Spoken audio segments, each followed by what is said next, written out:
Some people say to me, what about the Palestinians? What about the brothers and sisters in Lebanon? What about this? What about the ones in Yemen? What about here? What about there? What about?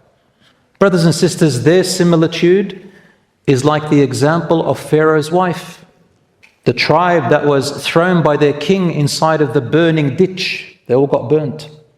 And like Pharaoh's wife, Assia, which we recited just before, as they oppressed her, they tortured her. And they started throwing boulders on her and placing it on her chest and whipping her, radiyallahu anha alayhi salam. And when she saw that it is inevitable, they're going to torture her to death, what did she say? What was her dua? قالت رب ابن لي عندك بيتا في الجنة. Oh my Lord, build for me a house with you, near you in paradise. ونجني من فرعون. Save me from Pharaoh. وعمله, and his actions. وَنَجِّنِي مِنَ الْقَوْمِ الظَّالِمِينَ. And oh Allah, save me, take me away from the oppressive people. Those people, if Allah has destined for them, khalas, there's no out, there's oppression on them. The best thing is we say, oh Allah, save me from all this oppression. Sometimes Allah subhanahu wa ta'ala just takes you out of this world to take you away from all of this. And a believer is always thinking like that. You see, when we think narrow, that we need it now, it has to be like now. He has to send angels to destroy and burn all the oppressors and all the soldiers and everything. No. Sometimes Allah lets it happen, but we as Muslims, we have to trust in Allah and know that this is only a temporary beginning. This is not it. After death, there is another life. And once you go to that life, you're never coming back. If Allah grabs you, khalas, that's it, either paradise or hellfire. And that's why Assia, she understood that, the wife of Pharaoh.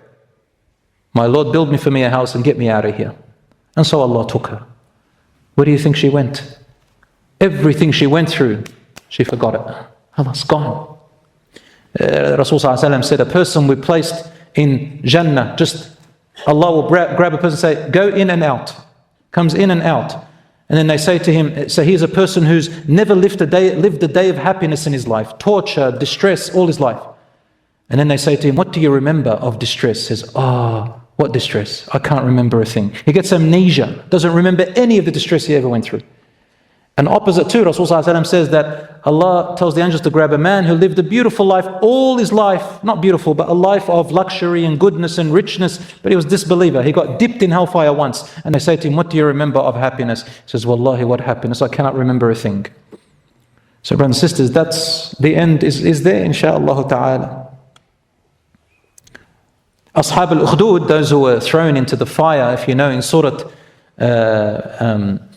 والسماء ذات البروج, Surah Al-Buruj, قتل أصحاب الأخدود النار ذات الوقود.